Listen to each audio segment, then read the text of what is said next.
What's up, nerds? Welcome back to the Pickleball Pursuit podcast. I'm your host, Lewis, with my co-host here, Justin. What's going on, man? Hey, not much. Is that our new intro? What's up, nerds? That's it, man. We didn't really go to NERDTOWN last time, so we're gonna need to make sure that we do it every episode so we can keep calling everybody nerds. Also, I feel like that's most people's favorite part. So they don't really like to hear me talk. They like to hear you talk. Nah.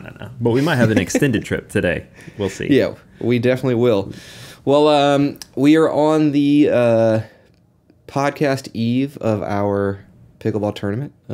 Have you been able to play any in the last week? I tried to play a little more because I knew that during the week I'll be kind of busy, and then it's this weekend. So I actually played 3 days in a row. Mixed bag. Yeah, but for the most part, good. I had to do some prototype testing right in the middle of it, which kind of like threw me off for a day. But then I was like, I'm going to put that off. So who needs to do their real job anyway? Yeah. So I had to go back to my paddle so that I could try to get dialed in. But yeah, what about you? Are you prepping or what? Yep, prepping-ish. My knee's been feeling a little better. I played a couple times. Had to film some reviews, obviously. That always gets in the way of any form of improvement that I have in this game of pickleball because, I probably, since playing, I've probably drilled less than 10 times since I started playing. Yeah. Oh, wow. No, I mean, I'll practice, we'll do drills right before we, play, open play or whatnot with our friends, but it's not, going hard, drilling, So that has definitely hampered my ability to improve, which is, that's why I suck. So, but no, I've played a good bit. The last week, my knee's feeling pretty good. It's a little stiff today, but it's feeling better, man. Yeah, I'm feeling good. I'm ready to. I'm excited and primed to let you down. So, I know. I was gonna say I don't want any excuses. So if we do poorly, we can't blame it on your knee. Yeah, cannot blame it on my knee. Well, so speaking of the tournament, we're gonna go into a little bit of about our paddles that we're using. We're gonna talk about strategies. We're gonna talk about the most probably awkward thing that we're gonna talk about on this podcast: our strengths. And something that's going to be less awkward to talk about are weaknesses. So I feel like we definitely can talk about things that we suck a lot at, but it's hard for us to talk about things we think we're good at. Yeah, exactly. Yeah. What are your weaknesses? Yes. So let's start out with paddle that you're going to use, I assume. Okay. Like what, like a 6-0 or something? Yeah, you know me. I'm going to definitely use a Selkirk. Yeah. You prepped me. You told me to go grab this before. So yes. Here's my paddle of choice. This is a Mark 1X with a little bit of special sauce. So you see my little moniker there. That's because this is technically kind of a halfway prototype. But anyone in Houston, don't tell the tournament organizers. There's nothing illegal about it. It's just filled with EVA foam and... Yeah, no foam. Regular paddle. I actually don't even like foam paddles, but that PH means prototype handle 1. Mainly it's just some changes within the handle. Nice. So, but I've actually, this was just a prototype to test something that we might do in some of our future releases, and I guess we'll look to do it because I've just kept playing with it. I've been playing with it for probably well over a month now, which I don't normally do with things I'm testing. And whenever I go to test something else, I end up going back to that one whenever I feel like I want to perform. So, yeah, that's been my paddle of choice. I guess people might ask about lead setup. This is just like 4.5 grams of lead right here. Typical spot, right above the cheeks, And right above them cheeks, baby. There's a good bit. There's like 9 grams in the handle outside of some additional handle weighting on the interior of the handle. That's part of the prototyping process. But so yeah, it's quite a low balance point, of course, because there's so much weight in the handle. I think the overall static weight is only like maybe 8.6 or something. So nothing crazy.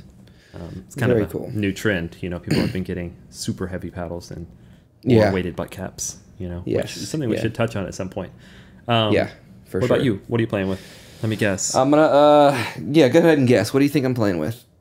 Well, I could probably guess the company Go ahead. just based on your top.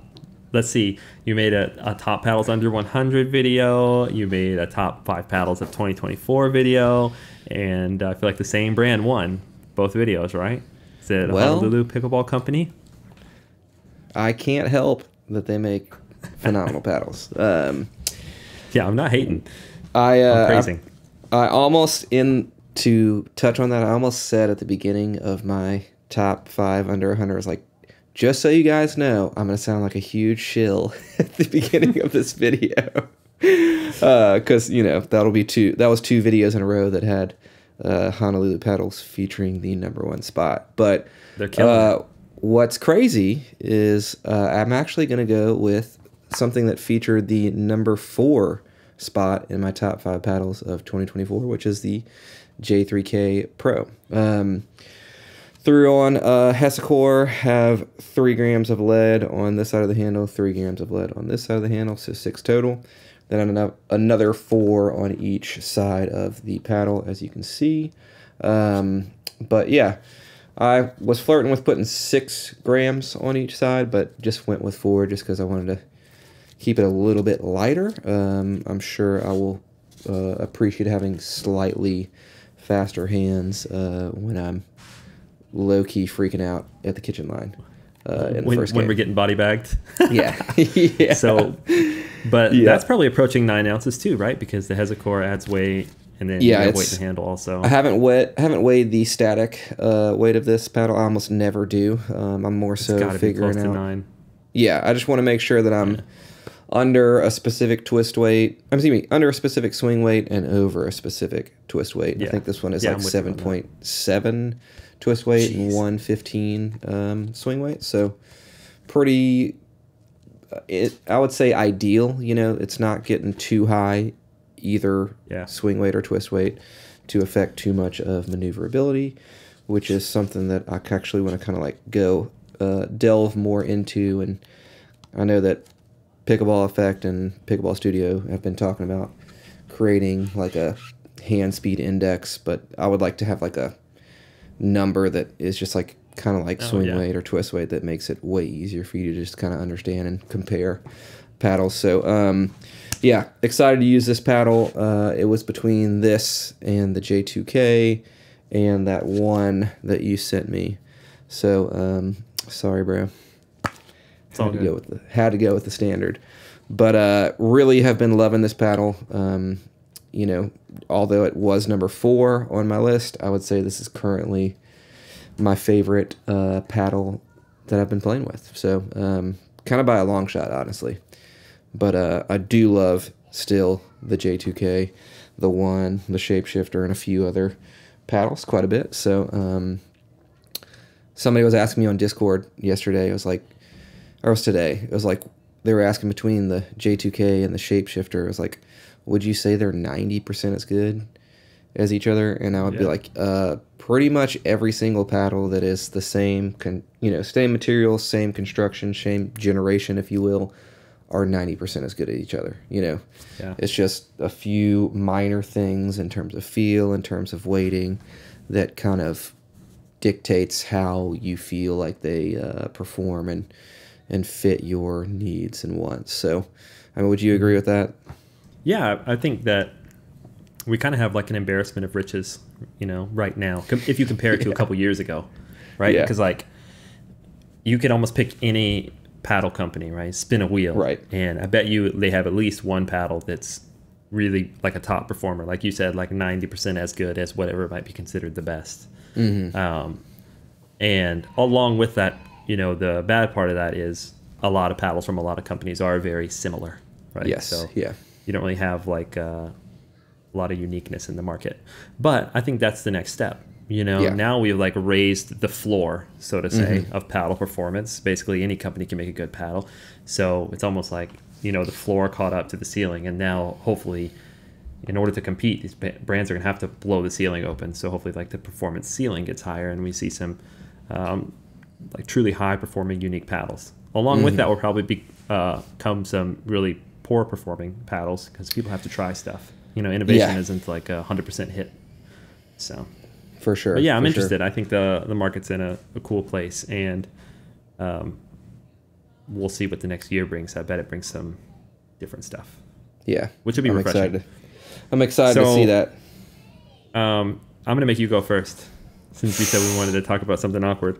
You said, what are we gonna talk about? Our own. This is our own strengths and weaknesses our own as a player. strengths, because you and I have not played together.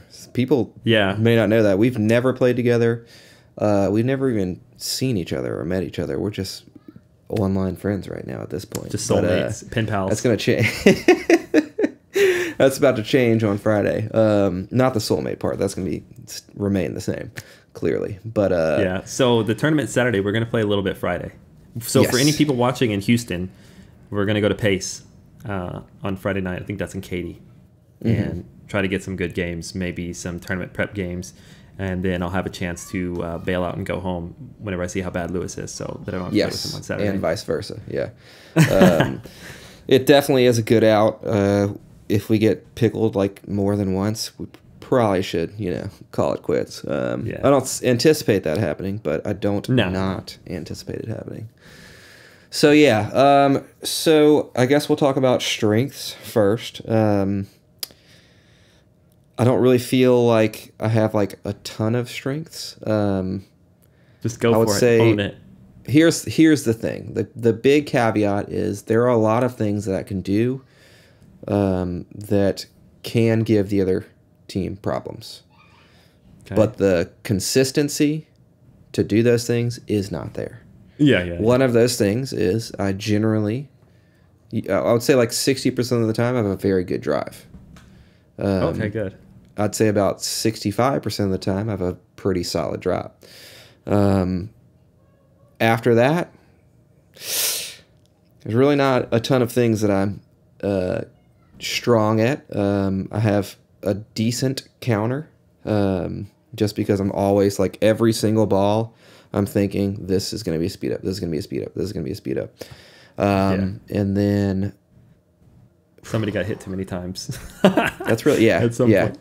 Pretty much, that was it. No, it was just at one point I was like, I have got to be more dangerous at the kitchen line, and I was like, the easiest way to do that is just to be ready for every speed up, because at this level, very few people think about their speed ups being a 1-2 punch. They just speed up and hope that that's the point, So if we get it back, half the time, or 75% of the time, you're ahead there. But I would say my drives and drops, if I'm having a good day, are pretty challenging to deal with for some people.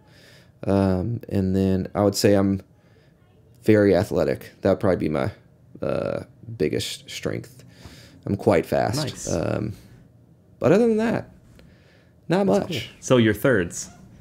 My thirds are decent. That's like one of the best strengths to have. Again, there are days where my thirds are ass, like just completely terrible.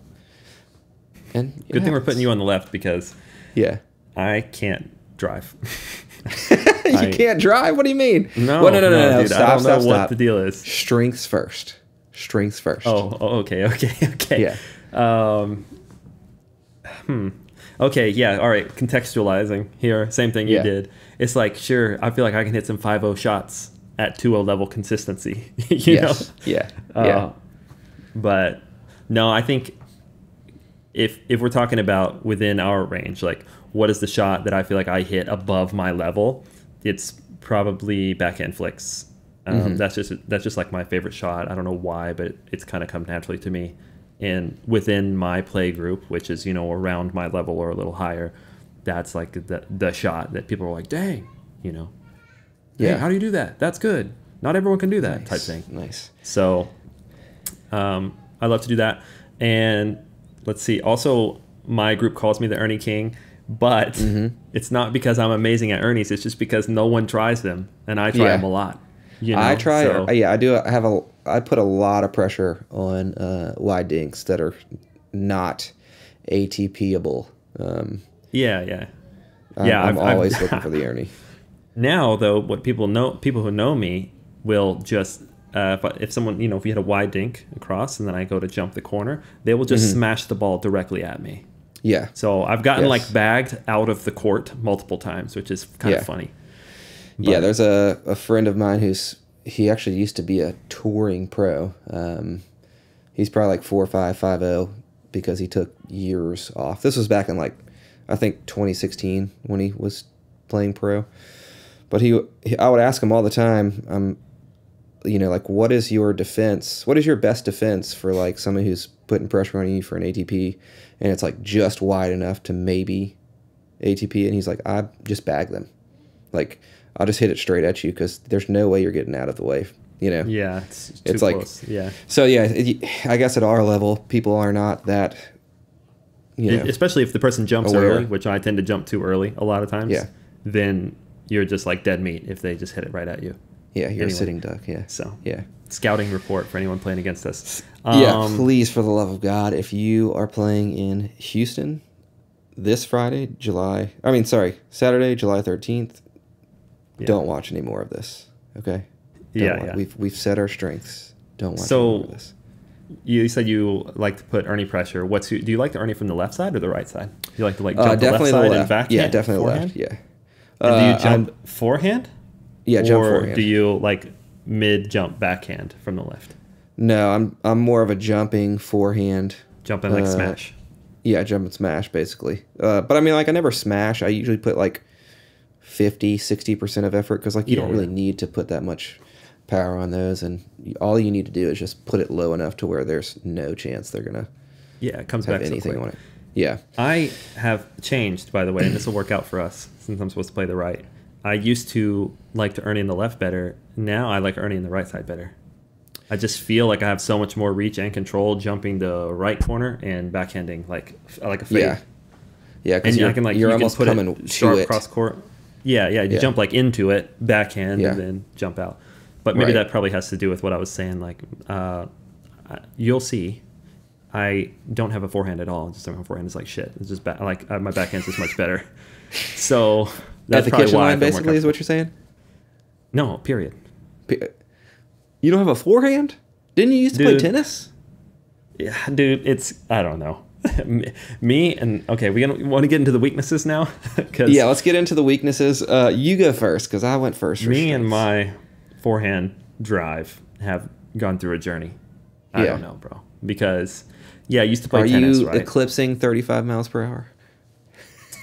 Oh, it's got plenty of power. Okay. I can hit it very hard if I want to, directly into the back fence anytime I want. Yeah. Or directly into the net. I had a few of those. Yeah. So sometimes I hit a couple home runs, Yeah. I think what happened was when I came from tennis, right, I had like an extreme Western grip. And when I started playing pickleball, I started playing pickleball like every tennis player, just like ripping forehands. And at that time, the forehand was pretty good. However, it was like high over the net, topspin. Then as you get up in level, people actually are dangerous at the net. You can't hit a forehand that's this high over the net. It just will get killed every time. Yeah. So in this process, I started trying to hit flatter forehands, which I never hit flat in tennis. And I don't know, bro. I lost the script somewhere.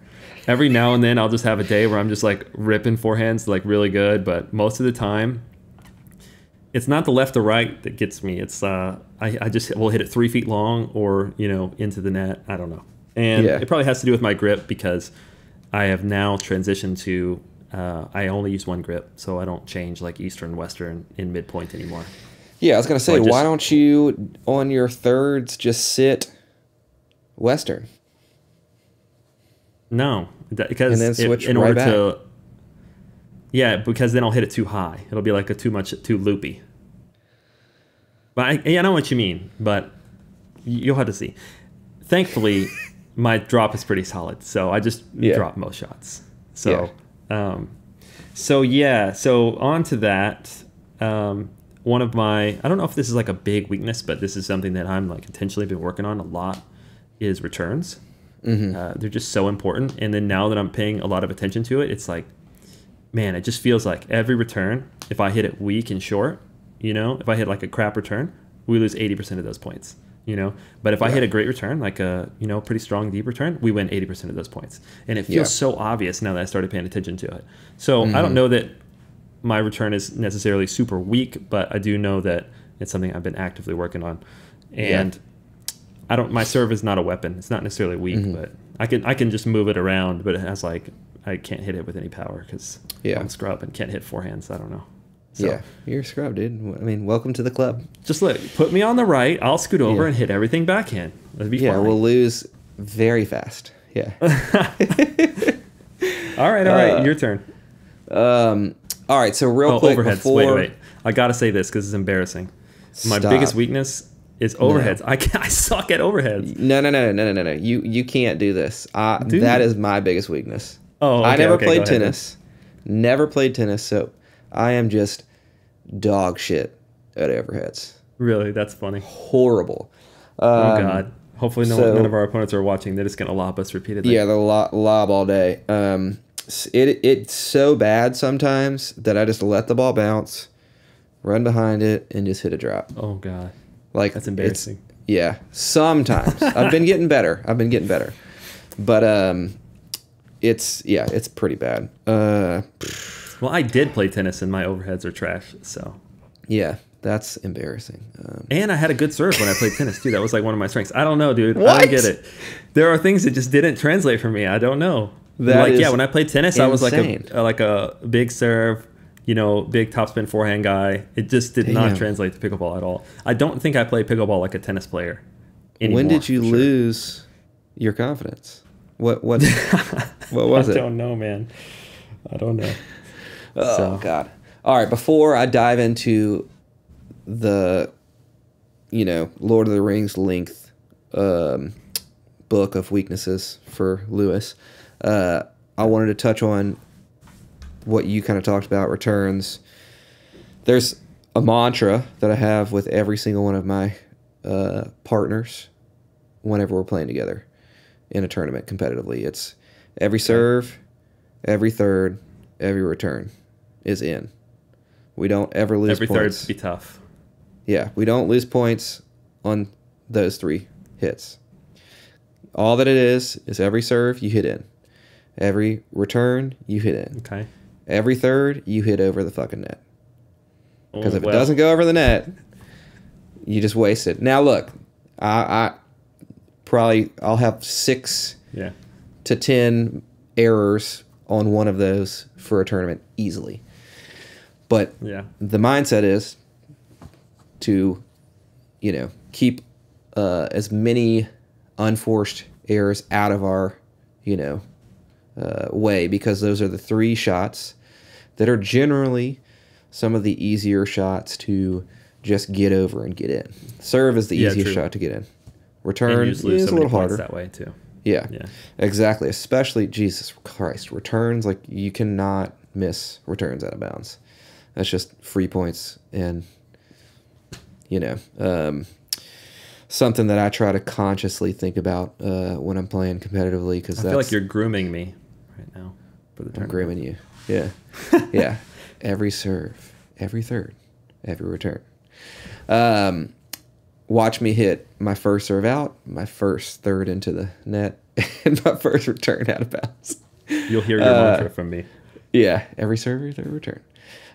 So yeah, just something that I always think about. I'm sure you have things that you, you know, like to think about. But on to the weaknesses. Obviously, overheads are weak, but getting better. I had a lot of success with it a couple nights ago. So I'm feeling more confident, feeling better. I don't have a very good backhand flick, unless it's like a super high one, just like a big dink that they just left up in the air, fat one. And then, man, sometimes, for whatever reasons, and this does not bode well for a left side player, I just get the yips with my backhand dink. I don't know what it is. Oh, no. I don't know what it is. We'll swap. Sometimes I'm like super cocky and confident. I'm like, there's no way they're going to beat me in a dink battle. And sometimes I just suck. But everybody has days like that, you know? That's just how it is. But I would say that one is, of the weaknesses, that one's the least likely to show up. And then, I don't put much pressure on people when dinking. Although I usually get them over, I don't put a lot of pressure on people. I mean, unless at it's our like a level, big, that's pressure, in a way. That's true. That's true. People are gonna make a mistake if you just hit 5 dinks in a row. Yeah. They're either gonna make a mistake or get impatient and like pull a bad trigger. Yeah. Yeah. I'll pull a bad trigger every now and then. I'll hit a speed up right into the center of the net. Not even the tape. There's a lot of weaknesses. I could probably name 20 more. That's okay. We're going to have them all on video. We got a video of some of our games. Yeah. Sure. I think we should use your GoPro just because it'll be small and easy to set up. And yeah, that's what she said. I mean, yeah, sure. What? You don't want to use it? You don't use it? You want to use my good no, camera? it's fine. No, it's good. It's good. I will bring my good camera. It's good enough. Don't worry about it. I'm going to try to vlog. We got to bring it because we might have to do a podcast. Yeah, I got him, bro. Depending on how we're feeling. If we're just down in the dumps. Yeah. No, I plan on doing check-ins after each game. Okay. So prepare yourself to be on camera and talk about how much better you played than me. And I want you to sugarcoat all of my mistakes, please. Yeah. So sure. This could actually turn into a cool video if you have if we have the gameplay and the check-ins, etc. It could turn into a cool video. Probably won't. All right. I'm tired of talking about us. Yeah, let's quit talking about ready us. To move on? So we talked about paddles. We talked about our weaknesses and strengths. Let's go to everybody's favorite part of the show, NERDTOWN. And let's talk about... We're going now? We're going to go now. We're going to go now. Okay. Choo-choo. All right, choo-choo. Let's talk about layups, which okay. in layman's terms is just the way that materials are stacked on pickleball paddle cores to create the face of the paddle. So, Justin, take us to NERDTOWN, man. It's been a while. Hey, I even brought some props for the trip this time. God. So, wow. I say brought some props, meaning by brought I mean like 5 minutes before we started, I ran out to the garage and grabbed some stuff. But we were not prepared for this episode, guys. Just so you guys know. We are now. So I thought this was an apt time to talk about layups because for years nobody really experimented with them. It was like, oh, all paddles are made of fiberglass, and then people started using carbon fiber, and it was like, all paddles are made of carbon fiber, But what that actually means, or behind that, there are multiple layers of either fiberglass or carbon fiber, or now Kevlar, or etc. And no one was really experimenting, but with this year, it's been really big with experimentation on using different layers. One of the first companies to kind of do it, and they weren't marketing as some big experimentation or innovation, but it's just the way they made their paddles, was Paddletech. They have a fiberglass layer below their carbon fiber, and as you know, Lewis, the freaking Paddletechs hammer. They hit so hard. Yeah, they hit hard as fuck. Yeah, and they're not even thermoformed, and so it comes down to that fiberglass layer in the layup. Now let's talk about like the shapeshifter. It has fiberglass, carbon fiber, 18K carbon fiber on top. So those 3 layers in a row. And there's the 11624, the Hirachi paddles. There are multiple different versions of that paddle. One of them is the CFC, carbon, fiberglass, carbon. Then they're laid up in that order. So you're going to see this more and more, and companies are going to talk about it. So, like I said, I just figured it was a perfect time to talk about it. Anyway, here's my prop. I'll kind of show you. I don't know how well you'll be able to see, but this is kind of torn apart. And can you see it? I said gorgeous. We'll see if you guys can see this on camera. Hopefully it focuses. But I've peeled away the layers. Of course, the top layer is this blue Kevlar and carbon fiber. This is a 3K twill weave. So that's the top layer of the layup. Then this middle layer and the bottom layer are both unidirectional carbon fiber, which means that it runs in one direction. And they usually run at 90-degree angles from each other. So you can see this is the middle layer here running in this direction, carbon fiber, and then the bottom layer that's closest to the core here is unidirectional carbon fiber running this direction. So this face is a 3-layer layup, 2 unidirectional T700 carbon fiber, and then the Kevlar and carbon fiber twill weave as the third top layer. But you will see different variations of this, maybe using fiberglass as this bottom layer, maybe using pure Kevlar as the top layer, etc. I've said etc. like 5 times this episode, so I'm going to quit. That's going to be the last etc. that we get. But anyway, so there's 100% going to be another etc. Yeah, for sure. If we're going to go to NERDTOWN again, yeah, then but the application of these different layers and lip can change the paddle characteristics a lot. Specifically, fiberglass is super noticeable because it's really powerful, and it has like kind of that poppy feel that people come to know. So you're going to see a lot more paddles that use carbon fiber and sort of the controllable, predictable feel of carbon fiber on the top layer, and then fiberglass underneath it or in the middle to give it some punch, because of course this is like the year of power paddles, or really poppy paddles, to be honest. Yeah. Shout out to Matt at Chorus. Like, what he did was really smart with the shapeshifter, because he kind of capitalized on all three. With the fiberglass in the bottom layer, you get like the real good pop and power whenever you hit the ball hard, and it's going to like sink in and really affect that bottom layer. Yeah. And then the carbon as the middle layer, that's kind of, maybe it's called that like the default. And then the 18K carbon as the top layer is actually quite a bit like more soft and plush. And with these woven faces, when you say 1K, 3K, 18K, that is the amount of fibers in each like cross section, and they call them a toe. So 18K is the one that you see that has the really big squares. It's because there's 18,000 carbon fibers in that toe running this way and 18,000 running this way. Whereas the weave that we're used to seeing is like 3K, so just 3,000. Yeah. But anyway, the larger that number is, here's a good the more visual of the 3K, and then oh yeah, that's the 3K. Yeah, and the J3K Pro that you had a second ago was 1.5K. Yeah, 1.5 versus 3. Just 3K is a little bit wider, and then the 1.5K is a little bit denser and smaller. And as as this number goes higher, the material essentially gets more flexible, because there's just more give in the weave, right?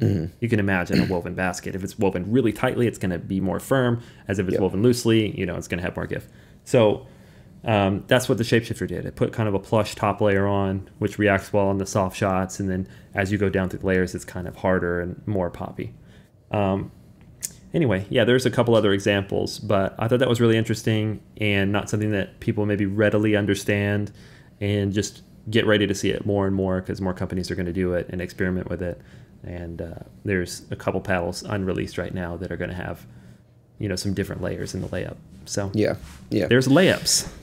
Yes, layups is one of the few things and ways that paddles can really like differentiate themselves right now, in my opinion. A lot of people do them very well, and then a lot of people just go to the, like you said, the default 3 layers of carbon fiber. I want you, if to the best of your ability, if you even can you explain the reason why they're doing the unidirectional sheets perpendicular when they stack them? Is there any benefit? Is that just really to help it, I guess, flex in a way that's more performative? Less flex. You know.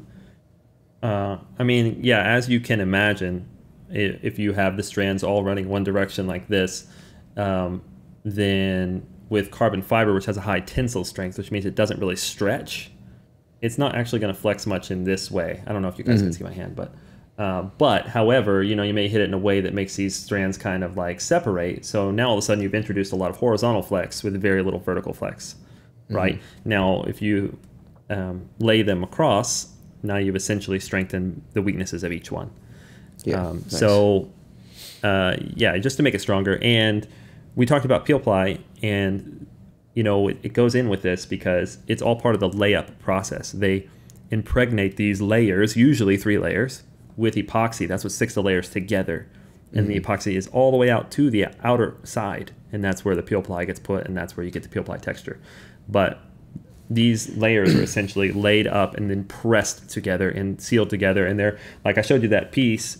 And the reason it looks so haggard is because it's really freaking hard, actually, to get in there and separate them and peel them away from the core, because they are, put together. You kind of have to, in order to get a visual like this where you see all 3 layers, I kind of mangled it and ripped it in a way that luckily, I ripped up this part and noticed, okay, I got to the bottom layer, and then you have to kind of, anyway, not that you would be doing this, but it's funny to realize how durable some of these paddles are. And like, you don't realize, because like you see people breaking their paddles all the time, but like try to like pull apart or dissect a paddle. Oh my God.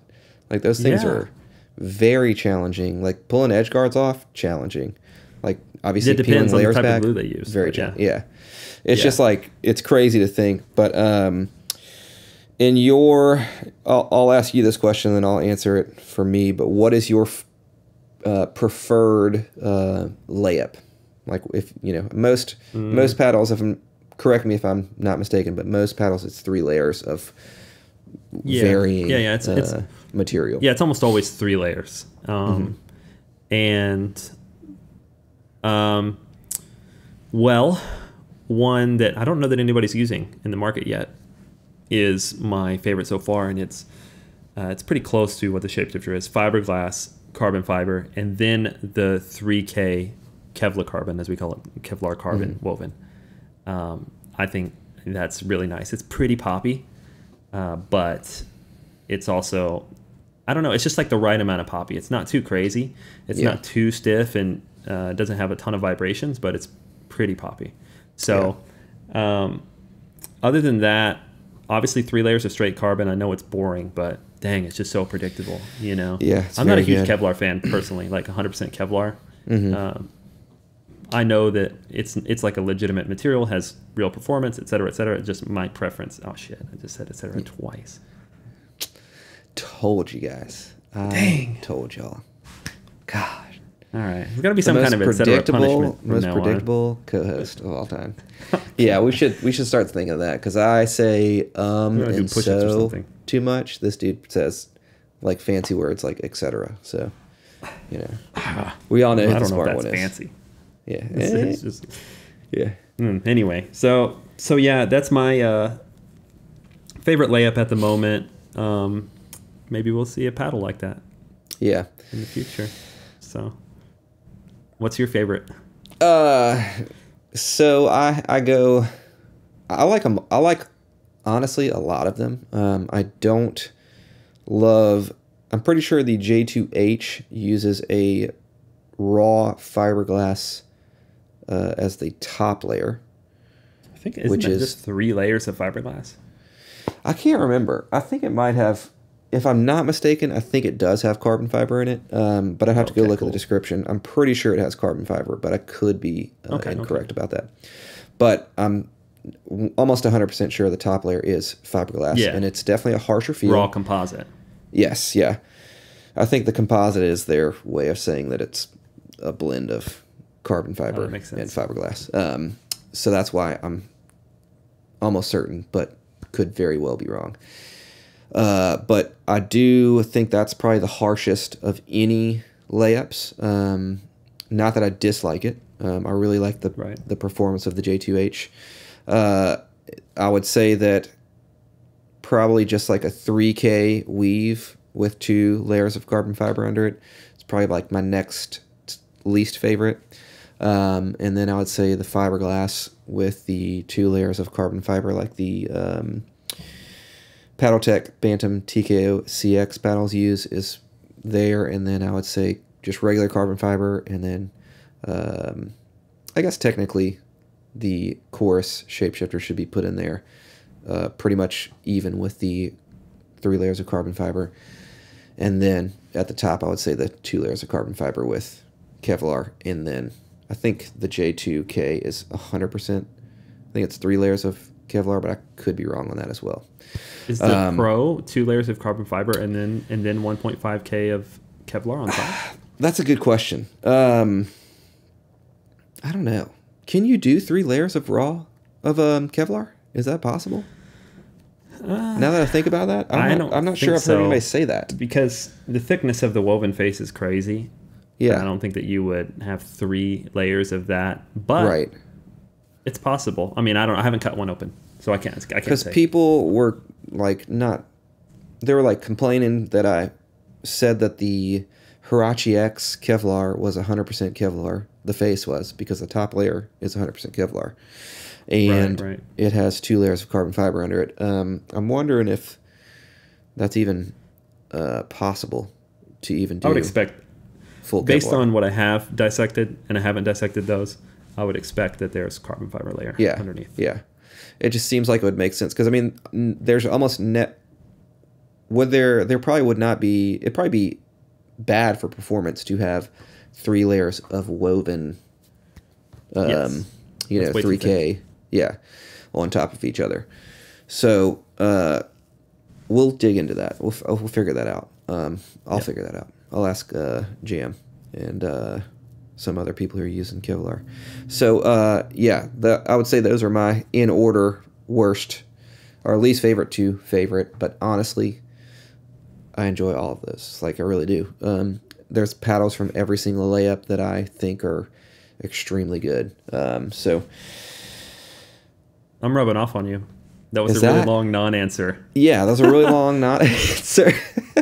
So I wonder where you got et cetera, et cetera.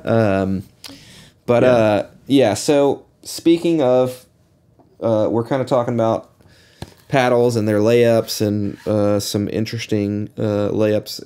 I did just do a review of the Hudef Mage Pro Gen 2. This is the 14 millimeter that I'm holding currently.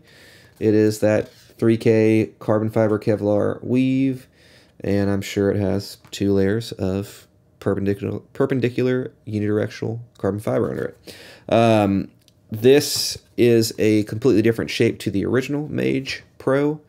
And surface material. The original Mage Pro was a elongated paddle with a 5.3 inch handle and was 100% carbon fiber. These paddles are significantly better than the original Mage Pro Gen 1s by a pretty lengthy margin.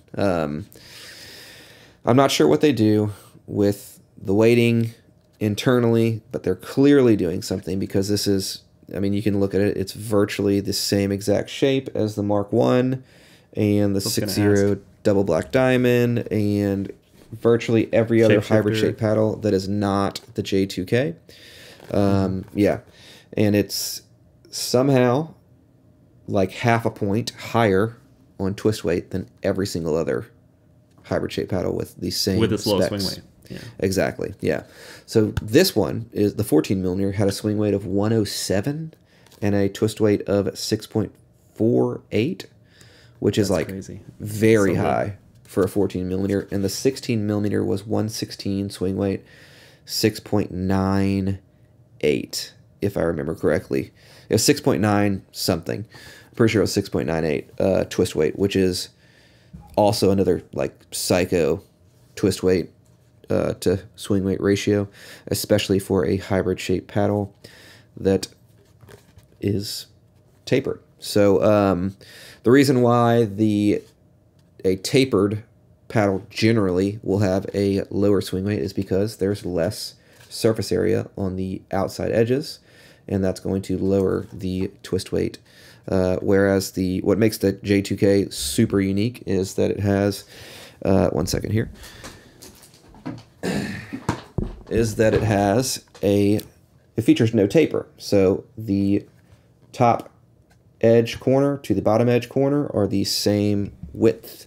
So wider cheeks. Wider cheeks, baby. So it has a very high twist weight, actually the highest twist weight of any hybrid shape paddle on the market, which makes it unbelievably stable and has a massive sweet spot. So Justin, you probably can shed some light and knowledge as to just, I guess, more how people can achieve these things with internal weighting. Obviously, we've seen Paddle Tech use the fishing weights that you like to call them. which That's is what they just are. steel beads glued into the honeycomb core of the paddle. I don't anticipate that HUDEF does that. There are a few ways that you can get around to having higher twist weights. I'll let you talk about that real quick. I just want to say this paddle is very easily a top 3 paddle of the year. Like, jumps straight in to the bunch and competes with the top 2, like, immediately. Wow. And it's $119 after discount code Pursuit30. So this is a pretty exceptional paddle, and one that surprised me tremendously, and is probably going to be a paddle that I need to spend a lot more time with to see if it's something that may dethrone the J2K, which is like my clear winner for current best paddle available. But yeah, so I need to check out the 16 millimeter more. That's more of my preferred thickness in that paddle. Both are very, very, very like aggressive paddles. They feel like a kinetic, but a little bit more stable, and a little bit larger sweet spot, which is like top tier compliment, because that paddle was exceptional. So why don't you kind of explain a few different ways that people are getting around to having larger twist weights and more desirable numbers on their paddles with internal weighting. So, like you said about Paddle Tech, they use the fishing weights, or I don't know what they call them. What did they call them? Steel beads? I don't know. I think they just call it. I don't even. They never mentioned it, actually. That's crazy. The only way that people found out was they came loose, and Chris from Pickleball Studio asked them what is this gigantic rattle? Because like the one I got was like crazy. I had a crazy rattle, and I was like, hey guys, does not sound like loose glue. This sounds like, I don't know, there's like a ball in there, for lack of a better term. Yeah, like, oh, don't worry. Pretty much. Yeah, we'll send you another one. It's covered by the warranty, like no big deal. Immediately sent me one. So cool. Yeah, they honor that situation to make it right, because that's not the intent of having those steel beads. But anyway, go ahead. So, like the kind of number one hurdle is that they have to get the general production weight down, so that then they can add weighting in certain spots without it going over a crazy static weight, right? Yeah. So I say I'm talking about HUDEF here, but other companies have done this. The most common, the easiest way, and I bet you what they did is just lead tape under the edge guard. Basically, right before you put the edge guard on, you put lead tape inside of it, probably at 4 and 8, honestly, where we would all put it. I'm not exactly sure, but of course, like I said, they would have to get the normal production weight of the model down, to however many grams they want to add back in weight. So that's a bit of a to-do, but not that hard. But anyway, companies have done that for a long time. A lot of companies will have put lead in the handle or under the edge guard places you would never know unless you took it apart. The problem with that can be that the heat actually can make lead tape kind of ball up and get like gooey. It's crazy.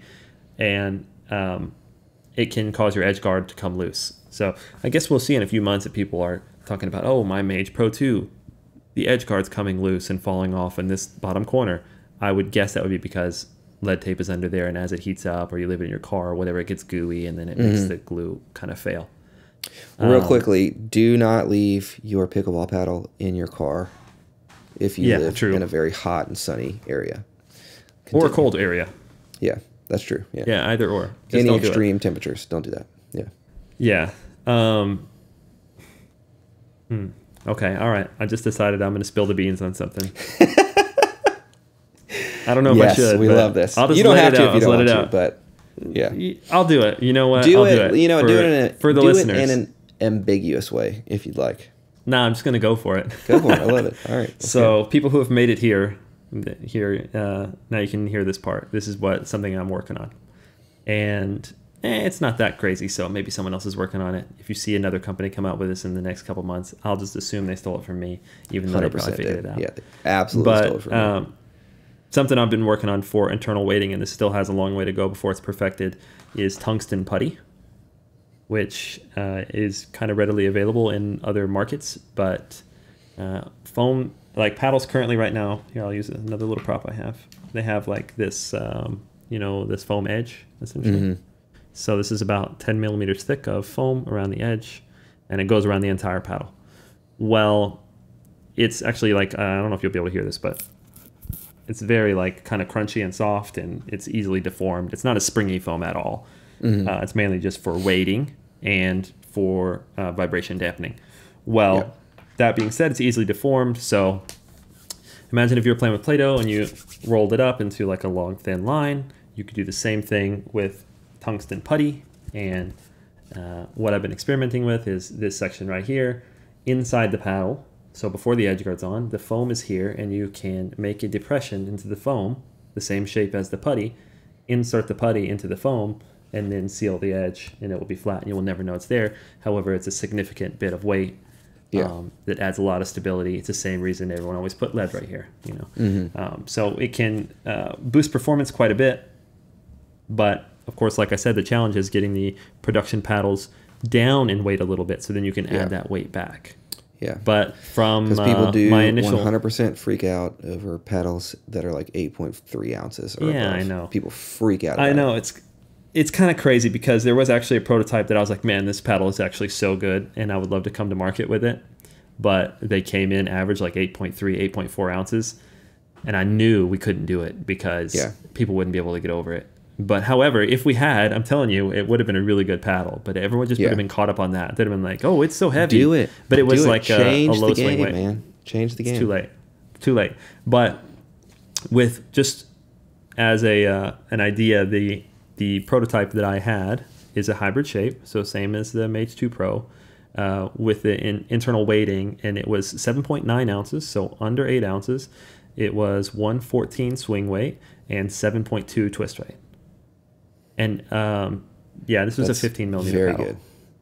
So, Jesus. So it was, Pickleball Medicine actually started doing on his videos. I noticed swing weight to twist rate ratio, which is pretty cool, because that I have a big spreadsheet of all the paddles I've ever tested, plus all the prototypes, etc. Anyway, it took you a minute to realize. It's just part of you, man. It's just part of you. I know, man. I don't even think about it.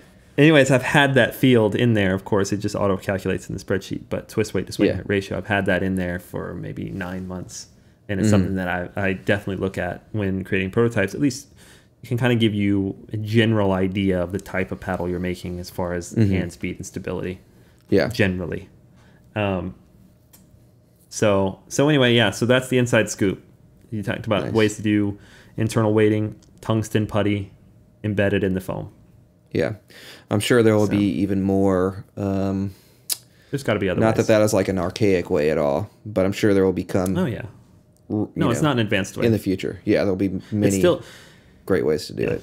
It's still only iterative. Like, this isn't revolutionary. What we were talking about earlier with the layups, just changing one layer to fiberglass, that's only an iterative improvement. That's not revolutionary. That's not future tech. That's just the things that any company doing their due diligence should be doing, making iterative improvements. Putting the fishing weights in the paddle for paddle tech, that's an iterative improvement. It's nice, and we'd love to see it, and it's a small improvement, but it's not revolutionary. It's not future tech. Same can be said probably for if UDEF is doing the lead tape inside the edge guard, good for them, smart move, not revolutionary. What I just talked about with the tungsten putty, not revolutionary, but it is an improvement. And you hope this, it's not always the case, but that if a company releases a paddle and then 6 months, a year later, they release a new version of a paddle or their next paddle, you hope to hell that that's better than the previous one. Absolutely. Right? Or else what are they doing? Yeah. So you have to continue to make these iterative improvements.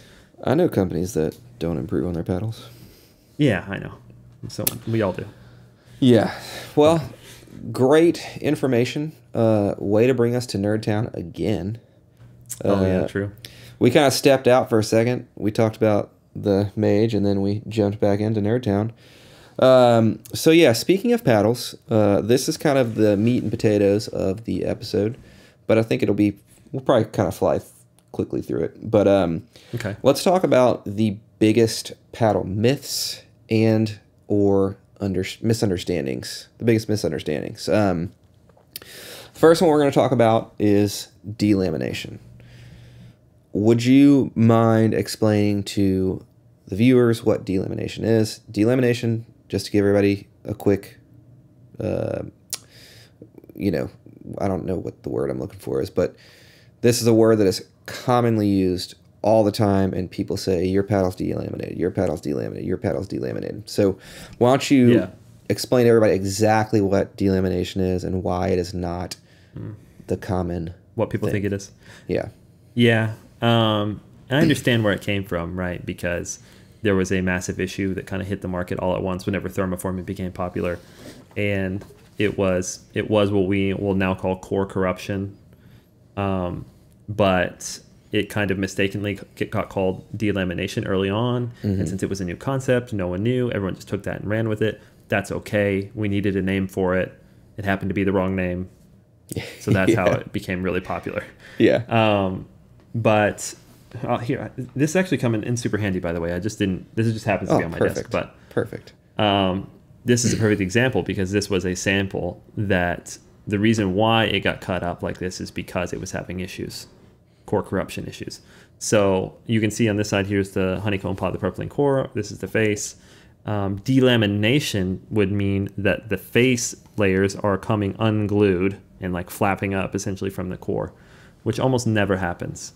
And when that does happen, it will make your paddle make a crazy sound. It usually actually makes your paddle dead rather than more powerful. It's super rare that it happens. Only time it usually happens, it happens to like all of a batch or most of a batch because the wrong glue was used, not enough glue. Oh, you have a delaminated one? Yeah, I'm not going to show it on camera because I don't want to, get anybody, kick any paddle companies under the bridge or kick them under the bus. You have a sound? Yeah, show us the sound of a delaminated. This is the sound of a delaminated paddle. You can literally like feel almost. Yeah, you can hear the paddle face, like completely separated. The core. Yeah, it's extremely loud. Yeah, it's crazy loud, but it didn't make the paddle more powerful, right? It made it feel dead it made it and feel unpredictable. Horrible, like terrible. Yeah, you will know right away. And usually that happens like spontaneously. You will hit a ball and you'll be like, "What the heck?" And you'll hit the next one hard and you'll be like, "Whoa, my paddle just broke out of nowhere." Yeah. So sounds like a that shotgun. leads us to. I wanted to really quickly clarify that the paddle company whose paddle did delaminate, they immediately found the cause and changed it within a week of it happening. So I just want to by the way. clarify that. Yeah, it's a pretty easy fix, so don't worry, and it's always covered by warranties. Yeah, that's the myth that people say, oh, it's delaminated, things are delaminated. No, it's actually super, super uncommon for paddles to delaminate. Yes. However, uncommon. Core crushing or core corruption, it's not always crushing, is more common, but is now far less common than it was a year ago, now that we understand the thermoforming process. And here's an example. I don't have a healthy example, but this is bad. See if you can see. These lines should be straight. You see how they're squiggled right here? As in, this got pressed too hard and compromised all these little cells, basically little straws in there, and they are smashed. And what that does is it completely ruins the vertical integrity of these. Like if they're perfect and they're perfectly straight, you can imagine that when a ball hits here, it's not going to bend. It's just straight and it's going to bounce right back off. You get kind of stiff face. As soon as it's corrupted and it's bent and the ball hits, now it allows it to kind of spring like this, right? So that's why, your core corrupted or core crush paddles hit super duper hard. And that's what people call delaminated paddles. And they will, when they get to a severe degree, also develop a different sound. It doesn't necessarily sound broken. It's just to be slightly louder and slightly lower.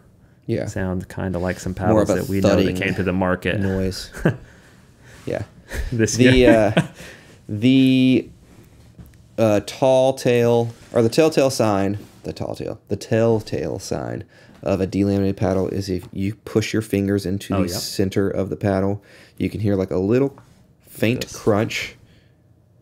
And then This one's silent, but yeah. Yeah, if it's not delaminated, you can push into the center. There's not going to be any noise. But if it is, see me, I just said delaminated. Wow. If it's not core crushed or core corrupted, you can push into the center of the face and there will not be any sound. If you push into the center of the face when something is just slightly core corrupted or core crushed, you're going to hear a crunching sound. And then it's going to become more and more, more and more apparent. Yeah, probably a crackling sound is probably the best adjective. It does get worse and worse. And if you want to test your paddle, by the way, you can push really hard. Like, look, I've been playing with this paddle for months. That's as hard as I can press, and there's no noise. Mm-hmm. So don't worry about like, oh, I don't want to break my paddle. You pushing in with 2 thumbs is not. Yeah.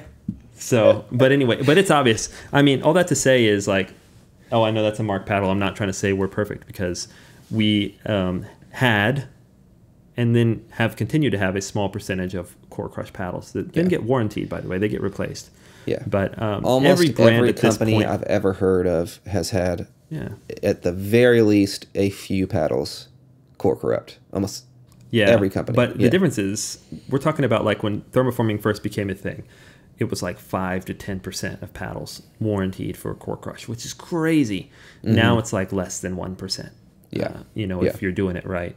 And just a little insight, people who liked the Mark Kinetic and one of the main reasons we changed and rebranded and the paddle feels a little different is because it was having way too high of an occurrence of core crushing. And it was something we had to change in the manufacturing.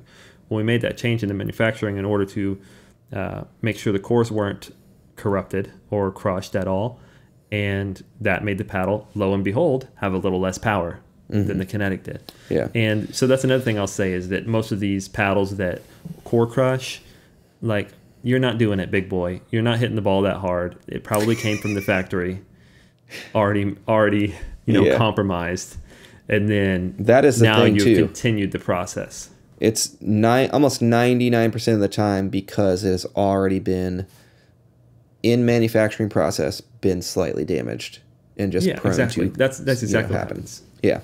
The only other way it's going to happen is if somebody either smacking it like with a hammer or a lacrosse ball, or if they left it in their car 30 degrees and then just pulled the paddle out and started smacking it around, because of course it's plastic, so it's going to get super brittle when it's cold.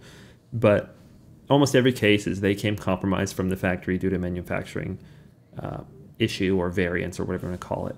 But it's something that's fixable, which is very clear. Like, I have personally seen taking the percentage down by 2 orders of magnitude of core crush paddles just by changing something in manufacturing. So don't let any paddle company tell you they can't fix it. No, it's just part of the deal, because it's not. You can fix it. Yep. A lot of times, like you said, it's just a oversight in manufacturing that needs to be quickly dealt with. So that is our first myth, that delamination is common. Delamination is very uncommon, and what is actually more common is core corruption / core crushing. Biggest myth or misunderstanding number 2 is that 14 millimeter paddles are more powerful than 16 millimeter paddles. That is, in 99% of the cases, not necessarily true. If you are comparing 2 paddles of the same construction, for example, the 16 millimeter Mage Pro Gen 2 versus the 14 millimeter Mage Pro Gen 2. The 16 millimeter paddle is 99.99% of the time going to be the more powerful paddle for a multitude of reasons. They usually have higher swing weights. They have a wider, obviously, core that's going to absorb the ball and then, boom, give you more power off the face. And it's very rare that a 14 millimeter paddle is more powerful than a 16 millimeter paddle. The caveat being that most cases 14 millimeter paddles are more stiff, have lighter swing weights, and produce a little bit more pop. And it's kind of an interesting thing because the thicker the core, the more dwell and more plow through you're going to get on the ball. So if you have a relatively light or comparative 16 millimeter paddle to a 14 millimeter paddle in terms of swing weight, they might have very similar pop levels. Justin, do you want to add anything else onto that? Or No. Yeah, You nailed it. But I would say one little callback. yeah, Everything you just described is the reason why I personally prefer thinner cores. As a callback, remember when I said my drives are garbage? yeah, And I'll hit them into the back fence. But Yep. I love flicks and counters and stuff. So I prefer a paddle that is a high pop, low power paddle. I don't need my paddle to give me a lot of power. In fact, I'll be more consistent if my paddle's not very powerful. So that's actually why I prefer thinner cores. I love pop, but I don't like power that much. yeah, yeah. So I tend to gravitate more towards thinner core paddles, even though they're technically like less forgiving. But yeah, you hit it all nail on the head. Thanks, man. Makes me feel What's the so next good. one? The next biggest paddle myth or misunderstanding is that putting lead tape on the throat of your paddle is useless. So there is obviously with the pickleball effect has made utilizing lead tape in a very specific area to bump up your stats in terms of twist weight while least affecting your swing weight. Super popularized and almost become a fad to this point. It has kind of brought people to think or have the idea that putting lead tape at the throat of your paddle is useless and it's a bad thing and you should not do it. I even succumbed to this, thought a couple months ago whenever I watched it. I was like, yeah, I mean, like, why would you put it there? That makes, it wouldn't, it's not affecting your twist weight. It's, it's barely raising your swing weight. I mean, it's just a useless place to put it. All you're doing is making your paddle heavier. And that's the reason why you will do it. You and I kind of alluded to this a little bit and touched on this last episode, but an excellent reason to put lead tape or tungsten tape on the throat of your paddle is if you already like the swing weight and twist weight, but you want to slightly lower the balance point of your paddle and make it become a little bit more stable. Because a heavier paddle is going to have a more stable feel and have less off-center hits or jarring effects from the ball hitting it. Justin, anything else you want to add to that, or reasons why putting lead tape on the throat of your paddle can be useful? I think it's kind of funny. Well, I don't know if this is adding, but it's almost like we went through a whole cycle with this because it used to be that was the most common, the best place to put it. Yeah. And then now we move to never put it on the throat. It's useless. And then, now people are kind of coming back, or, some people who weren't maybe pickleball nerds like us never knew a difference and just did what Ben Johns does and puts it from the grip up, Right. which is fair. But yeah, the main reason, I think we did say this in the last pod. Pretty much the only reason I would recommend someone to put it on the throat is if they say, I really like the feel of my paddle now, but it feels too light. Maybe their timing is off, which happens a lot with former tennis players, pretty like strong, athletic people. A very light paddle sometimes can mess with your timing. It's like too, flimsy. You need something, if you're strong enough, you may need something with a little bit more weight, gives you more stability, and it helps your timing. Like I said, especially tennis players who come from swinging a much, tennis racket swing weights are up towards 300. So, right. So that's no problem for their forearm and wrist and things like that. So, I just did this recently, actually. I was trying to match a paddle to another paddle. And I was like, man, it's actually, the stats were super close on the swing weight and twist weight, but the static weight was off. So I had to actually add some, and the balance point was really close. So I actually had to add some lead tape on the throat of the second paddle, and it brought it like near identical. So that was a perfect example of if you like the balance and the feel of your paddle, but you just need a little bit more weight on it, the throat's the perfect spot. For sure. So that was a great addition. Well done. So speaking of adding weight to your paddle, the next most common misunderstanding or myth in pickleball on terms of paddles is that static weight is not important and something that you shouldn't really be too worried about. This is primarily and Farmer Lanky, I love you, bro. You're the man. You're awesome. But Farmer Lanky says this a lot. He doesn't care about the static weight. And that's not a bad thing. You know, like static weight is not super duper important, but if you put a shitload of weight onto your paddle and increase it by over an ounce, that is going to have a drastic impact on the playability of the paddle. Justin, I've been talking too much, man. You take it away with this. Well, I was actually kind of confused. I didn't know if the myth was that static weight is important or it's not important, but I don't know if it matters. Let me talk about it. So we'll just run with it, okay? Because I'm going to take this in a totally different direction. Because this is something that people are starting to talk about again. And we mentioned this before the podcast. Are you going to give a really long non-answer? Yeah. It's my thing. Okay, good. Let me do my thing. Just making sure. Go ahead. Okay. Yeah, I don't even know what the question is, so of course I'm not going to answer it. But I'm just going to use this opportunity. All right. Yeah. I have a mic.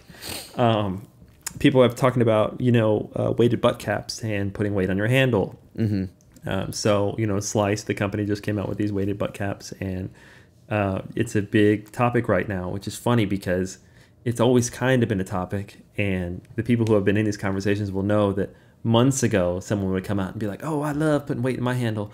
I made my paddle 9.5 ounces." And then everyone would just roast them and be like, "Yeah, you idiot! Your paddle's so heavy now. You're going to get tennis elbow. You're slow." And then now all of a sudden there's a nice shiny product out and everyone's like raving about it. Like, "Oh, my paddle feels so much better. It's 9.6 ounces, but it doesn't feel heavy at all. Like all the weight in the butt cap." So it's just kind of funny how these things come and go. It's the same thing we just talked about with the weight in the throat. So I'll just dispel both myths. Static weight is important because adding weight is adding weight. Mm-hmm. You said this previously. Just take the paddle out of the equation. Like just put a 5-pound ball in your hand and swing it. See how fast you can swing it. And then put a 10-pound ball in your hand and then swing it. And you can't swing the 10-pound ball as fast, right? So it is going to slow you down. However, if you're going to whack somebody with it, the 10-pound ball is going to hurt worse, So you add stability when you add weight. Yeah. So there we go. And on the other side of it, people will say static weight is not important because if you put the weight in the right spot and you're strong enough to handle it, you put the weight in the handle, beneath your hand, or in your hand, it's not that noticeable. You're just talking about your paddle weight setup, and it's probably near 9 ounces. Yeah. However, 115, 116 swing weight still feels plenty fast. Right. So there's a non-answer, and I don't even know what the myth was. So the myth was, and this is the myth. Just to clarify for you, it was that static weight is not important. So this is something like who thinks that though? A few reviewers have been saying this, and people are like, we don't even look at static weight. It's not important. We look at swing weight and twist weight. Whereas for a capable player, that does make sense. Yeah. But I hear you. There's more to it than just that. We'll move on to our very last, and this one is very near and dear to my heart, and it honestly pisses me off. Oh God, soapbox. Yeah, people think that just because a paddle is $200 or $250, that it is the better paddle to buy, and I've made it 6 episodes without saying this. Selkirk is a perfect example of this. They have maybe 2 good paddles. Every other paddle, I'm never going to get to review a Selkirk paddle. Every other paddle is shit. Some of their budget paddles are like legitimately fine. By the way, it's just not the ones that they market or sell for $250. Yeah, the Halo is fine, and the Vanguard is fine. The Lux is decent, and then everything else is shit. I'll be honest. Yeah, and I hope Selkirk never sees it. Actually, you know what, Selkirk, I hope you're watching this. Make better paddles. You're charging so much money for these paddles, and they are performing worse than $75 paddles. So that is a myth that I try to consciously keep in mind with every single review I make. And it is one of the reasons why I like to review cheaper paddles. If you've noticed, I've probably reviewed 3 paddles worth more than $200, and I like to keep it that way because the more expensive paddles are from big giant companies who just rinse and repeat 2-year-old technology. Or in Selkirk's case, like the Vanguard, they literally made a Gen 1 paddle that is and charged $200 for it. Like the Kiwi Labs is $53, and it's virtually the same technology. So just more because expensive does not mean more better. Does not. I'm going to get off my soapbox. Okay. More expensive does not equate to a better paddle.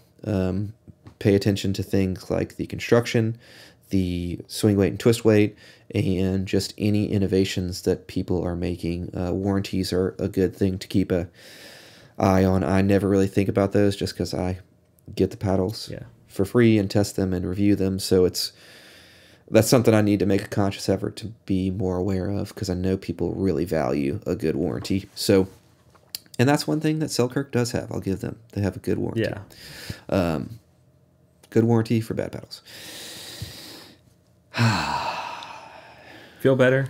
I feel so much better, and that is a topic I've been trying to avoid for ever, because I don't want to sound like a hater, and it's not hate at all, because I do like what Selkirk does for the sport. They have they put tons and tons of money into pickleball, but they do a few things, in my opinion, that I'm not a fan of, and I'll leave it at that. So, yeah, that's all we got, man. But we know. That's all we got. I was going to say, anybody who watches your channel, we know you like to give, shine to the maybe smaller companies who are trying to make good stuff. Absolutely. Being a smaller company, you often have to price your stuff lower just to even have a chance. Yes. But, Yep. But yeah, there's no Q's to A this week. There's no Q's to A this week. We pretty much answered all of the ones that were able to be answered and or worthy to kind of like take our time to, answer on here. If we didn't answer your question, we probably responded to you in the comment section. So if you do have any questions, or we don't know the answer. Yeah, or we don't know the answer. Yeah, which is honestly a lot of the things. We don't know everything. Justin knows way more than me, and I just pretend. Yeah, pretty much. Yeah, I pay him to pretend to know what he's talking about. But yeah, that's really it, man. Next episode should be a face-to-face podcast. We could both be crying. We could hate each other. We talked about this on Discord. I will be as competitive as you want me to be, or as little competitiveness as you would like me to be. So you sound like you're pretty competitive. No, I mean, I don't know. I'm not a dick. Yeah, of course. Yeah. We both want to win, right? Yeah. So it'll be cool. I do want to win. It'll be fun. I do want to win. But I'm not somebody who gets butthurt. The only time I ever get like pissed off is when I'm just like playing like shit. Because, like, when I'm playing a tournament, all that I want to do is play up to my potential and help support my partner. That's literally it. The results I'm with you. Are the results. So it's no pressure. I'm looking forward to it, dude. It's going to be fun. I'm actually super excited about it. It's going to be really fun. I'm more nervous about Friday get some funny stuff than Saturday. Oh, yeah. We'll definitely get some good stuff. If we film it, take it easy on us, guys. All right, just remember we're fake 4Os. Take it easy. Don't take it we're easy. Fake 4Os. Okay. We could be. Oh, we didn't say this. It could be a 4O plus bracket. Have they changed that? Do you know? Oh, it is. It's it 4O is plus? 4O plus. We'll see if that stands. There's at least 2 people over 5-0 in our bracket. So. Great. Yeah. Watch us play our best against them and lose 11-1. Yeah, it's fine. It's all good. Yeah. All right, dude. Well, until Friday, just a couple days. That's it. We did it. Episode 7. This is the Pickleball Pursuit podcast. Thank you guys for watching. If you have any questions, hit them in the comment section below. I'm your host, Lewis. This is Justin. We'll see you on the next one.